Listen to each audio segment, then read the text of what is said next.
welcome to our very first episode of Chismes Chingus. Chismes Chingus. Chismes Chingus. So, for today, we are going to be starting our very first drama that we're going to be reviewing. Thank you. English is hard. Reviewing. And we thought it best to start with the wonderful lady that started it all, Miss Park Eunbin. Park Eunbin. So make sure I said it right because I kept messing up her name. I know, it's okay. So Park Eunbin was the protagonist in our very first drama that we watched together, which was The Extraordinary Attorney Woo, and she's currently starring in an ongoing one, so we're a few episodes behind, but she's currently starring in Cast Away Diva, which thus far I am very, very much enjoying. And we have a cat, sorry. So I'm really, really enjoying it. And to give you guys a very brief synopsis of it. So Seo Mocha, played by Miss Park Eunbin, is a girl who dreams of becoming a diva or a K-pop idol. She wins a UCC competition and goes to Seoul to take an audition, but gets stranded on an uninhabited island due to an unfortunate accident. She then returns to the world after 15 years. So I wasn't crazy about just hearing, reading the synopsis alone, but I know she's great, so I was really, really looking forward to it. Yeah, honestly, I didn't really see too much advertisement for it. It popped up on my Netflix recommended, but I hadn't read much. I kind of wanted to go into it blind. I just knew, because I follow her on Instagram, that she was starring in a new drama. Yeah. But I wanted to go into it blind and just see what happens, which I'm really excited about. We watched, the first 2 episodes. And so far, so good. Definitely. So that's what we'll be recapping. Right. The first episodes 1 and 2. So if you have not yet seen it, we will be giving away some spoilers in terms of plot, and then we'll be giving our reactions, our emotional thoughts on it and how we felt when we watched it. So if you haven't seen episodes 1 and 2, go and watch that first, and then you can come back and talk with us, basically. Yeah, just review it. We just want to kind of, sit down, talk, shoot the poops, and just, share our thoughts about the drama. Our cat is acting a little crazy with the box there. But we want to go ahead and share our thoughts with the drama. Fun fact, before I start our first section, I actually learned today on Instagram as I was scrolling that The Extraordinary Attorney Woo was nominated for their first international Emmy. The whole drama? The whole drama. So, so cool. It was nominated for Best Drama Series. Oh, I love that. Yeah, they did not win, but I know they didn't win, but she was nominated, and that's pretty big for a K-drama. That is very big to be nominated at a Western award show. That's a pretty big deal. It's a pretty big deal. I believe the only other drama that had it was Squid Games, but I digress. So in our first section of the drama, before we get into the summary or of our recap episodes, we are going to go ahead and touch base on some of the news going on just in our hemisphere, in our likelihood of K-pop that we love. This is the Chismes section. This is the Chismes section. The Chismes of Chismes and Chingus. Yes, the Chismes section of Chismes and Chingus. So I'm going to go ahead and start. We're going to each share 2 or 3 different news sections that we have read or that we have kind of talked about throughout the week of some of our favorite groups, whether it's music, whether it's pop culture, whether it's anything going on in the hemisphere. So I want to go ahead and start off by sharing that I just recently purchased my ticket for the Rose's new, not new, but the Rose's replay of their Kia Forum tour. Oh, nice. Yeah, so the Kia Forum tour for them was actually a very big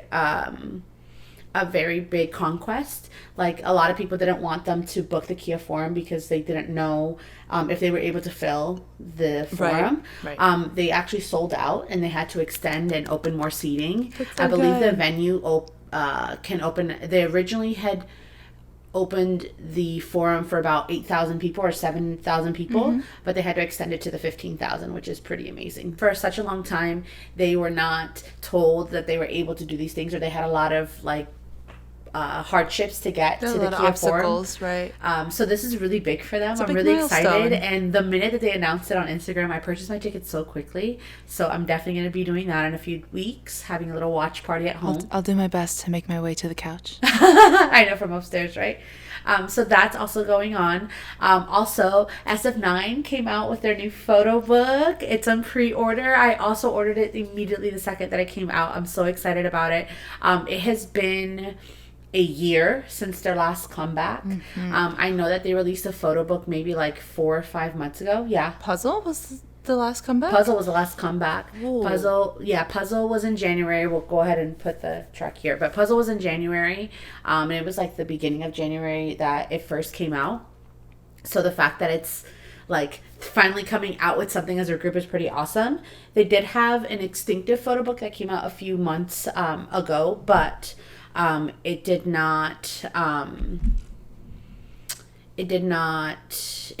have all of the members, or it was missing like the 2 main members, which came back from the military. So I'm really excited about that as well. And then the third chisme that I want to share for today is one of the biggest things that happened in like K-pop history. I myself am not a devoted ARMY member, but I do have friends in our like K-pop community that were They're sad. so sad. Yes, that BTS has announced their enlistment to the military. Yeah, the final members, right? The final 4 members. I know that by the time this comes out, they would have either already gone to the military, because I believe it's like the first week of December that they're going, or they're going to be leaving like in the next few days or so. I know V posted on Instagram today his haircut. He didn't post like himself bald, but he posted like the clips of his hair on the ground. V is one of the members. I love him so much. But yeah, so that is the biggest announcement, the biggest chismes, or the group of chismes that I have for today.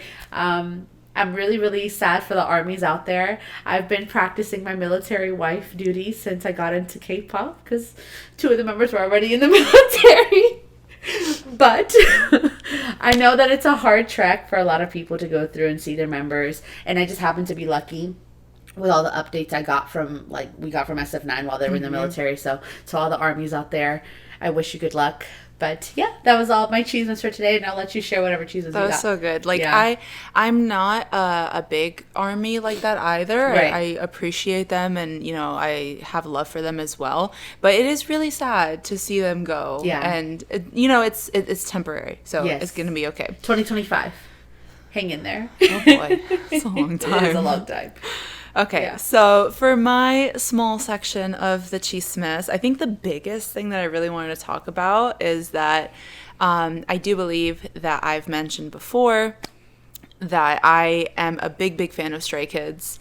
And with their album Rockstar that came out at the beginning of this month, unless this comes out after November, then at the beginning of November, they once again claimed the #1 spot in the Billboard Hot 200 for Rockstar.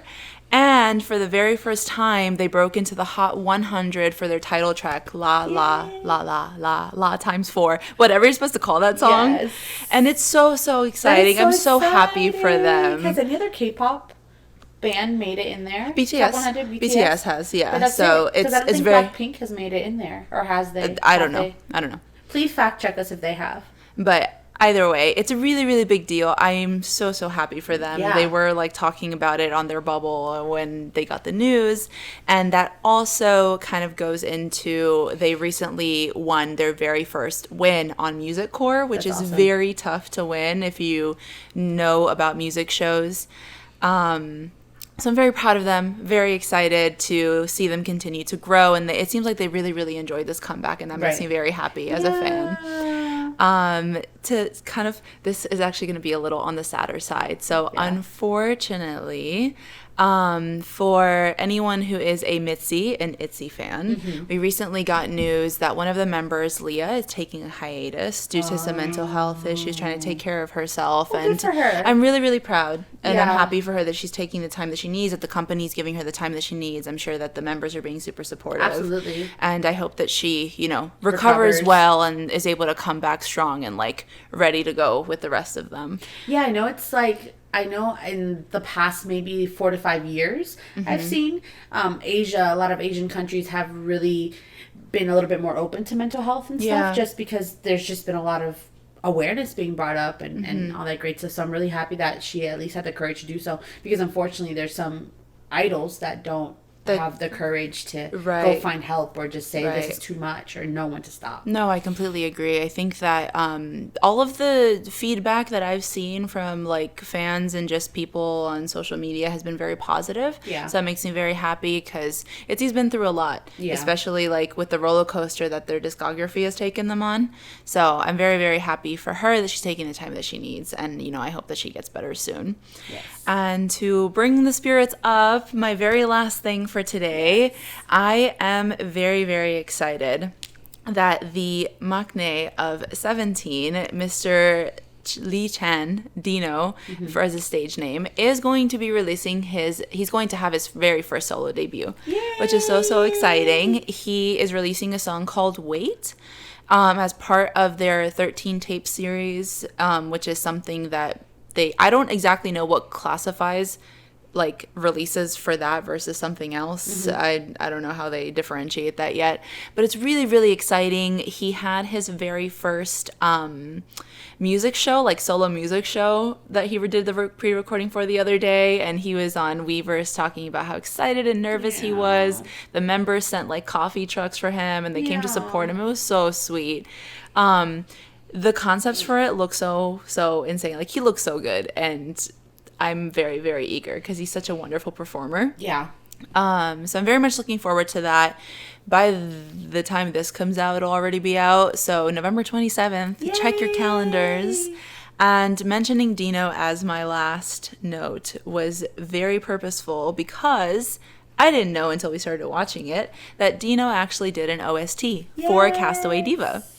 And so it's actually very pretty. I don't know if you've heard it yet, but I think it's towards the end of the first episode. Okay. And so like I went back and actually listened to the entire thing. It's really, really pretty. I think that his voice is so strong, and I like getting the opportunity to hear him perform individually. Yeah. It's very, very nice. Absolutely. So we are going to segue now into our summary. I almost said resume. Yes. Summary It feels like a resume of episodes 1 and 2, and I'm going to pass it over to you. Yes. So I'm going to go ahead and just read a summary. I wrote this in my notes here.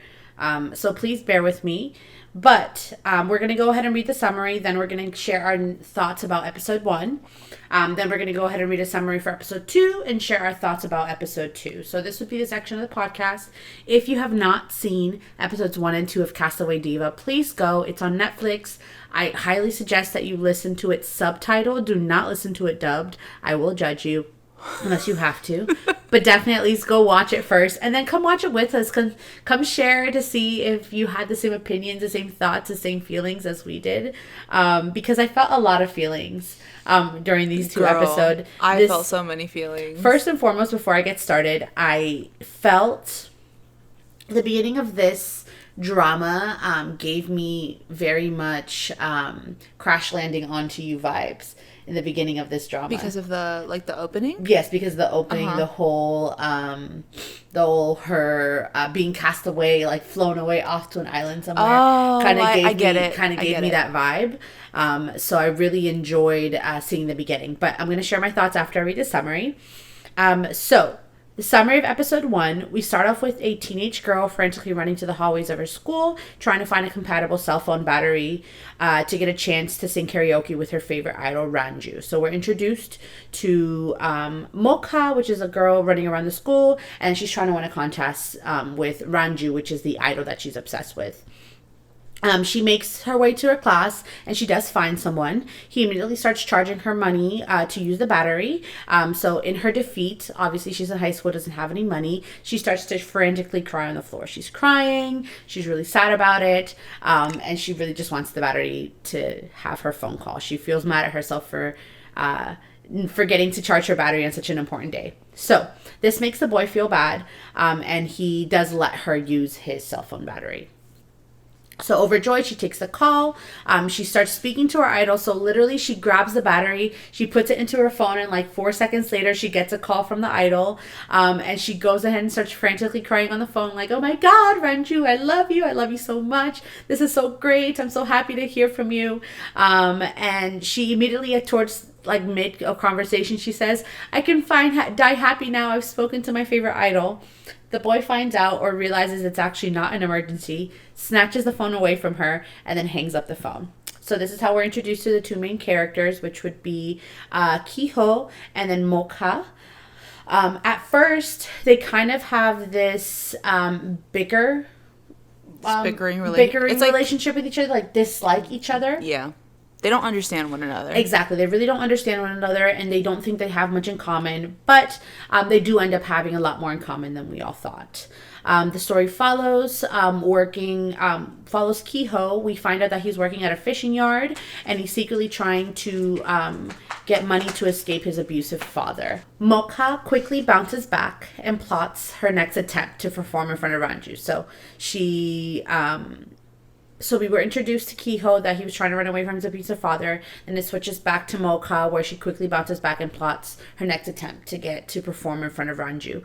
She hears about this fan video call contest, and she immediately wants to enter it so she gets a chance to speak to Ranju.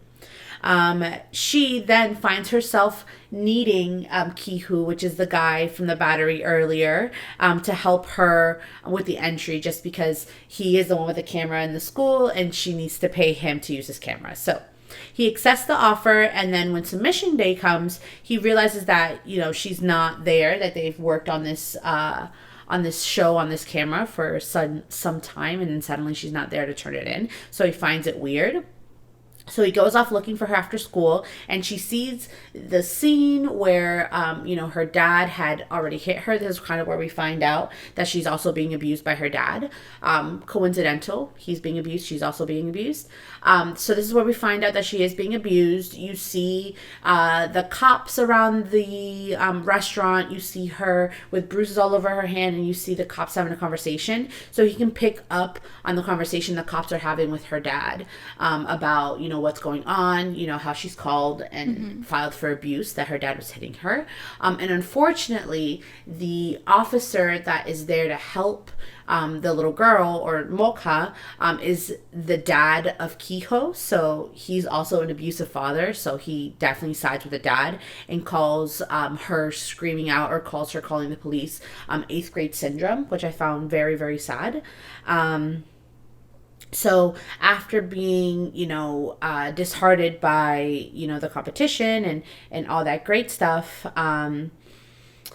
the Kiho decides to go ahead and enter the contest in for her, do the submission, and he realizes that she wins. So when she does win, he runs down the hallway and tries to speak to her and say, "Hey, here's the important call from the idol. You've won." So she takes the phone call, speaks to the idol, and pretty much says, "Hey, I'm not going to do this. It's too far for me. I can't do this. I'm so sorry."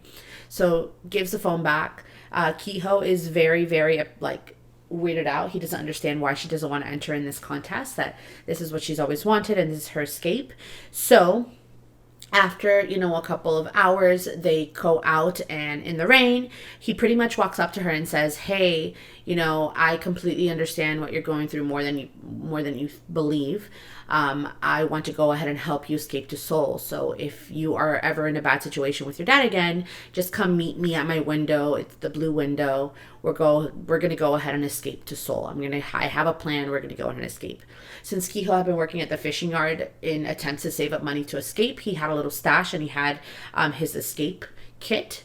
So the night does come. Her dad becomes abusive, gets drunk, comes up the stairs and tries to abuse her. She immediately takes that as her exit, her route to run away. They go ahead and she meets him at his house. He has everything ready. He packs the book bag, packs everything, drops it to the ground. They run out and they do their thing. When they're at the station and they are about to run, you see the dad unfortunately catches up. Like one of the neighbors sees him at the boatyard and calls her dad to come down and get his daughter. He comes out to the shipping yard. The boy sees the dad before the girl sees the dad. So as a last ditch effort to save her, he pretty much gives her all of his book back. He gives her all of his escape materials and says, "You run to Seoul. This is the appointment. This is where we're gonna meet the lady, and this is how you're gonna go ahead and meet her." And he steps out and he fights the dad. He runs out of the boat, and he runs and is fighting with his dad. They get into an altercation. The poor kid gets beat up by the dad, and the dad catches up to the daughter. At first, he walks up to her and he attempts to approach her kindly, like, "Please just come home." She's obviously terrified for her life. So they start going up and down this boat. They're chasing each other up and down. They make it up to like the deck there, and at the last corner there, she's pretty much cornered against, what, does she jump off of this boat or does her dad take her home? And she just jumps off the boat. I'm not sure if she was thinking if she was going to fly or if she was just going to swim somewhere, but she jumps off the boat and her dad jumps off the boat behind her, falls into the water trying to chase her. So now we have the Coast Guard. The next day, the Coast Guard looking for her. We see a very distressed Kiho, very upset that he wasn't able to help her, or that he thinks that she's died. He starts going crazy. And we are transported to the island where Mokha did land. She swam up to the island. We find out in that trajectory that her dad did not make it. Like, he washed up to the island, so he is dead. And we fast forward to about 15 years later is what we find out a little bit later. 15 years later, she has learned to live off of the island, off of this deserted island. So she has junk, she has different things. She's built herself a hut, a house. She survives off of a potato field, and she just kind of makes her living. And we see him kind of grown up. And always searching for her. It seemed like he was continuously searching for her. And in the last scene, we have a random drone that flies down from the sky and is landed in front of her. And she's like looking at this drone like, what is this thing? I've never seen it before. And this is how episode 1 ends. Mm-hmm. That's a lot to take in. That is a lot of information. There's a lot of information to take in for episode 1. But from the beginning, what were your thoughts? What were your feelings? How did you like episode 1?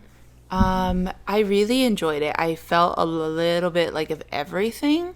So I think some of my high points in it were that when she convinces Kiho to help her for the music video, because ultimately they first meet and they don't really like each other very much, because he thinks that she's just this stupid fangirl, right? That like doesn't have any problems, no worries in life, and like that she must have it so easy, right? And then she thinks he's just like some mean boy that like, what's his problem, right?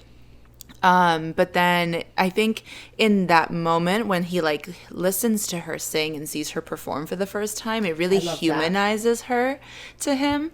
And she still feels that, or he still feels that way, that like she has no worries because she looks so happy. Right. But I almost feel like he's jealous of her, not that he like, that's why he hates her.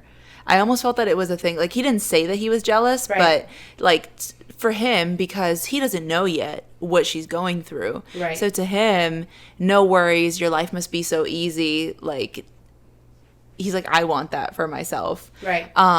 So I almost felt like he was jealous of her, but like the way that he like lights up when he sees her sing, when he hears her sing, was just so beautiful. So that was my very first takeaway from the first part of it. Yeah. And then for me, I think my favorite parts was definitely in the beginning. I really liked the animation of the intro. It's really cute. It's very cute. It just talks. You see a girl like kind of floating everywhere. I really like the art with the fishbowl I had mentioned. I really liked that. It brought me so much joy. What gave me like first impressions, I really liked how he was, you said, enamored at her singing. Like it really humanized her for him. I also really, really loved that they had not like they felt that they had nothing in common, but they were literally the exact same person. Yeah. It really gave me the feelings. I cried. I had to like scrub through it, and then I went back and looked at it again.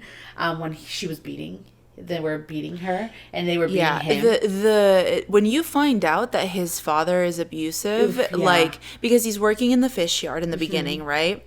One of the people, just like the townspeople, sees him. Well, no, they're working together, and he's like, "Why are you working so hard?" And he lies to the man, telling him that he's trying to save up to buy his father a birthday present. Gift, like, don't tell my dad; it's a surprise for him.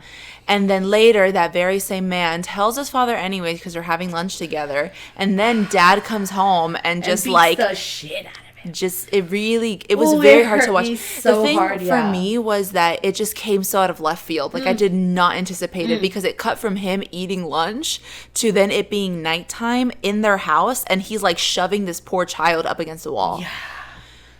Yeah, it made me so emotional. And also, like I said, and when her dad was also beating her and like tearing up all of her stuff, idol stuff, like I can imagine because those posters and all those photo cards and all that stuff, that costs money, okay? That is a lot of money. Like, we're talking about hundreds of dollars to have, like, these things. Granted, I don't know how much it costs. He was drunk. Right, he does not care. He was obviously drunk, but just, like, ouch. And, like, all that money that you spent on your things, on your valuable things. I would be livid. I was so mad and so upset for her. I resonated a lot with, you know... the fangirlism? With the fangirlism and just, like, the sadness behind, like, her dad and all that great stuff. It was just so...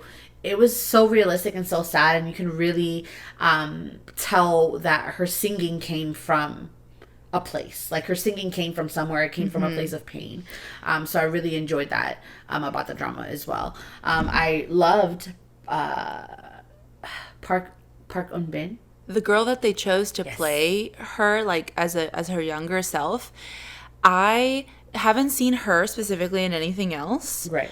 But I really loved how, and I did not yet know the character as an adult. Right. But seeing her be a teenager just made me, like, the mannerisms, the way she acted, the way she talked, I felt like she was a really great fit to play that role.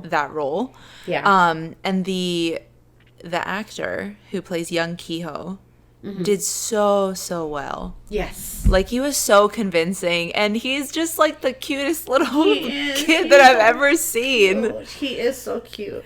I also really liked from this episode that we got to know Ranju, the idol. Yes. I really liked that she's kind of a girl that is consumed in 20 different directions by different labels. We kind of meet her at the end of her contract where she's trying to decide, you know, who she's going to sign with. I really enjoyed that she decided to sign with her driver, someone that's been loyal to her for years. Right. And they had the stake of whether she was going to split the money or if they got to 20 million, they were going to share the stakes of the company. So I really enjoyed that she trusted her driver and said, no, I'm going to sign with you because we refer to me as an artist. Yeah, in the contract, he was the only one that referred to her as an artist and not as an item, as a tangible, and as an asset. I was like, I don't remember what the other word that they used was, but it was very wholesome because she had, based off of like what you saw other people saying about her on the show, that she has like this diva aura about her. Like, she's snooty or like mean and things like that. And so to see her be so humanized and awesome. To connect with someone that she trusted so much. I also really liked that it's like a small detail and you can almost miss it if you don't pay close enough attention, but she's from the very same island that Mocha and Kiho are from. Yes. But she doesn't tell people about it, so like the wide media doesn't know that. And I think that really plays a big part in why Mocha idolizes her so much and like sees herself wanting to be like her. It was very difficult to watch the later parts of it unfold. Like once Kiho finds out that she is also being abused, because you're right, he shows up and the police are there. There's like a big crowd of people outside, and he knows what's happening just because he sees her through a glass door, and she has bruises all over her arms in the same way that he had earlier in the episode, right? Also, one more detail that I'd like to point out. At the end of the episode, she was able to find what he meant by "we are more like I know what you feel more than you think," because that's like the backpack was going. Her dad was chasing her. She was running down the thing. He had evidence of his dad abusing him. Yeah, he had pictures of himself. He had like tapes that he had recorded his dad beating him up. So that was also really hard to see, and I like you could see it was hard for her to see too. Right, that he was going through the exact same thing. Yeah. Right, but before we get to them like running away together, the part where he comes in and he tries to give her the USB with the video that he finished for her, and she's just so defeated, because it was like the fact that she was finally brave enough to reach out to the authorities and do the right thing and try to seek the help that she needed, and to just be shut down like that and basically be stuck in the very same situation was so disheartening for her that she didn't even want to do it anymore. Yeah, she's like, there's no way out. This is my life. This is my toxic cycle, and it's never going to end, and that's it. Yeah. And so I love that he takes it upon himself to go out of his way and submit the thing for her, and the way he comes running. The way that he comes running when he gets the phone call, because she doesn't have a phone. Right. When in the scene where her dad was beating her up, he broke her phone. Yeah. And so when he enters, he writes down his phone number and says that her phone doesn't work anymore, so call this one. And he goes running as fast as he can to find her, to tell her that, like, because at this point we don't yet know that Ranju is going to sign with her driver, who then becomes her manager / business partner. So he's out there just trying to like make appointments for her, and it's really sweet how eager he is to do things that like will make Ranju happy as well. So I liked watching the parallel between the two, because I almost felt like I was watching an older version of Kiho and Mocha, and then like them together. So I really liked that parallel, because even though he never treated her like an item or like a piece of meat. So even if he was unsure and he had this dream that he wanted to have, like, to sign her so that he could start his own agency, because that's what he was doing right when he signed her, I really enjoyed getting, like, he kept trying to do the right thing by her no matter what. And that was really, really sweet to see. Yeah, that's awesome. So closing thoughts on episode 1. What did you think, before we get into episode 2 summary, what did you think was going to happen at the end of episode 1? I'll go first before I let you go. So when I saw the drone, I assumed it was going to be either the guy, or I assumed that it was going to be at some capacity, because you show that he'd been looking for her, this entire time. So that's what I assumed was going to happen at the end of episode 1. That like they would that he was going to find her. It was him. Of course, that would end the drama. That would end the entire thing, right? So for me, I think I was so hopeful that they were going to make it. Yeah, I was so hopeful. So when her dad I was terrified. It was the whole scene with Kiho and the dad. A lot of action. Like, it was super fast paced, and it was like the editing was very well done in my opinion. It was very punchy, and like it kept you in the moment. Yeah. Literally crying when Kiho got beat up. Yeah, oh my god. And when she makes it at the end and like the drone finds her, I knew that that something was going to happen in order for her to like be rescued, right? Because it's literally the premise of the entire thing. I didn't know how to feel, because you mentioned it, we do get a very brief image, or like a shot of who we assume to be Kiho. So it's kind of like a teenager at first, and then he's like a slightly older adult, and then it's like an adult, but all you see is the back of his head. Yeah, and a hat. And he stands in the square that they were supposed to meet Ranju and her manager at that night, and like they obviously never came, right? Because he like was in a coma and she was lost at sea. But it made me very hopeful. I didn't think that it was him, who found her, like with the drone, but it was so poetic. It was. Just, I'm like, he waited for her. Yeah. I can't believe this. Yeah, it was. Well, I'm definitely excited. So I would definitely recommend you watch it. It's episode 1 definitely grabs you. It does. It keeps you, and you just want to know what the heck happened. It's like so much in the first episode that's like, anyways. All right, I will let you take over, and you can read the summary we have for episode 2. So for episode 2, the opening shot is of a set of brothers who we haven't seen before.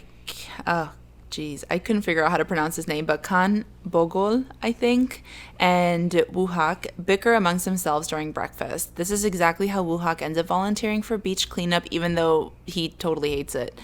He kills time while the others work by flying his drone over the island, and this is the very drone that finds Mocha at the end of episode 1. Yeah. So they take Mocha back with them to Seoul. Wuhak is a reporter, which we don't yet know at this point in time, but we see him recording her. So he takes advantage of this and documents her rescue after 15 years, recovering her identity and digging into why she tried to leave home in the first place. His superiors, basically who he's reporting to, insist that a teenage girl running away just to meet her favorite idol isn't interesting enough, so they basically kill his story. In an attempt to get more information, he feels like Mocha's hiding something. He accompanies her on her quest to find out what happened to Kiho after her disappearance, because this poor girl is still very much attached to him. So after arriving back on the island, Mocha returns to her home to find out what happened to Kiho. She meets old neighbors that knew her as a child, and they tell her that they thought he was the reason that Mocha and her father fell overboard, that he went crazy after she disappeared, he stopped going to school, he reported his dad for domestic violence, which cost him his job as a police officer, and then he ran away from home. Eventually, his father did hear that Kiho had been seen in Seoul, so he abandons their home on the island to search for him. While searching for Kiho's old house, because they do go and find his old house, Wuhak is intrigued by a note that was written by Kiho, and he takes it with him. They go back to Seoul, where Wuhak secretly houses Mocha in the attic of his family home. He gets to know her a bit, and this is where he realizes that they have more in common than they thought, right? So he is convinced by Mocha to go to this festival where they find out that Ranju is going to be performing because she's basically retired. It's been 15 years. She's not really an idol anymore. So they go to this festival, and basically she's lost her mojo. She is a smoker. She doesn't perform anymore. She doesn't sing live. And so they find out that the venue thing that's supposed to play her music for her, it's broken, so she's gonna have to sing live, and she's very ill prepared. So she takes a gift that was given to her while she was in her waiting area, and she gets drunk because that's obviously going to help, right? Mocha and Wuhak have arrived, and she is the happiest person. She's handing out these green balloons, which are like Ranju's staple. And she's in the audience, and she's like getting everybody hyped up, and she's so excited. And I love that Wuhak is just like indulging her, like he thinks it's silly, right? And he's like rolling his eyes and stuff, but he's going along with it, and he's helping her in every way that he can, which is very sweet. I think in a way that he feels attached to her. He does feel attached to her, right? And so he basically, during this time, Mocha overhears Ranju's current manager trying to find someone to basically sing for her. But they're concerned because she's not really an idol anymore. She's not popular. Like, who knows her songs? Right. And so Mocha overhears this. She goes up to the manager, and she's like, I can do it. Trust me, I can do it. And like the crazy eyes. She's so excited. And so Ranju goes upstage, lit as can be. And she gets like this moment of stage fright. Like you almost see how much it meant to her, and like how it hurts that this isn't her reality anymore. Right. And then she goes to perform, and Mocha sings her heart out, and it's so beautiful, and the crowd goes wild. It like takes Ranju back to when she was a star, like selling out arenas and things like that.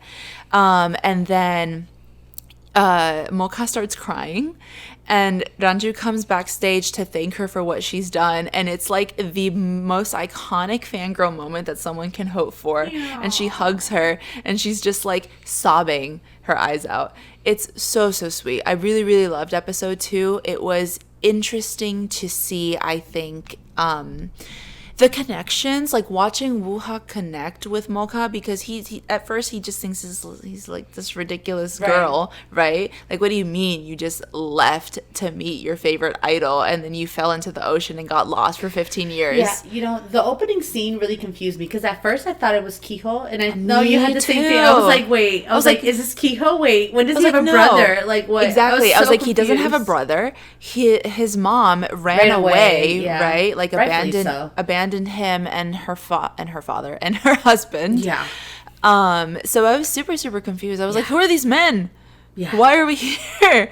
But then it comes full circle. So, you know, they go out on this volunteer session to clean up a beach on some random island, and lo and behold, it just so happens to be the island that Mocha's at. Yeah, man.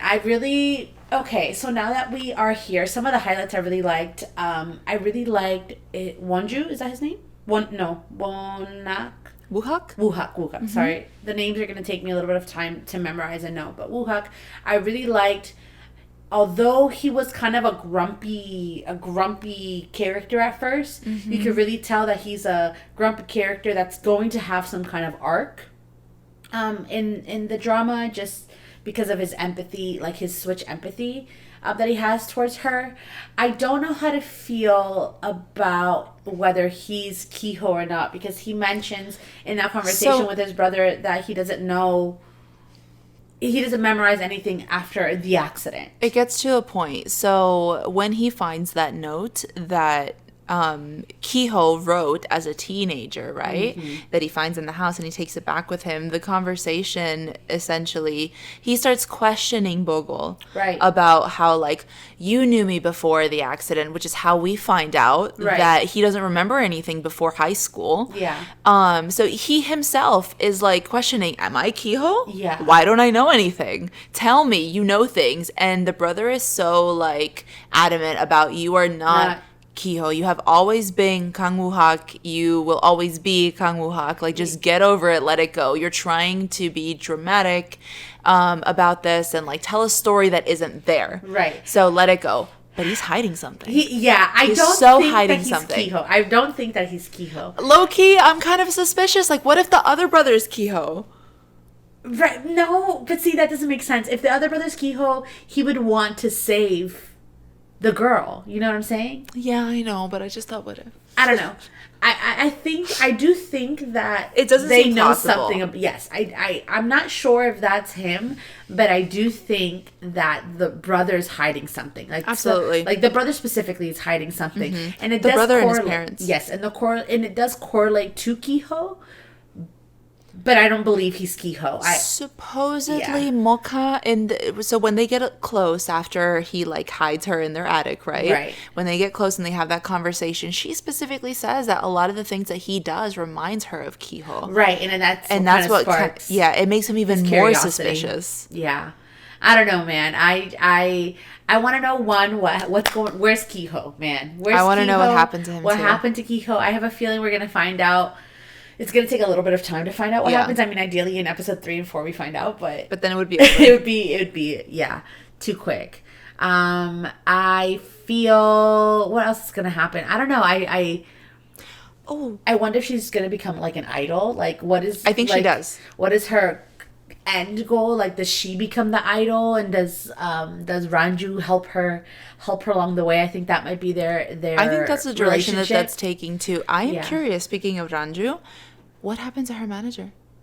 Yeah, because the manager, that's not him, no. The actor, if you recall, he was in It's Okay to Not Be Okay. Yes. So it's an older gentleman, and the guy that's helping her this time, trying to frantically find someone to perform for her, is a younger guy. Yeah. And so I wonder what happened there with them. I wonder if that's partially why she's a washed up idol now. Yeah. Because maybe something she trusted him, maybe something went wrong.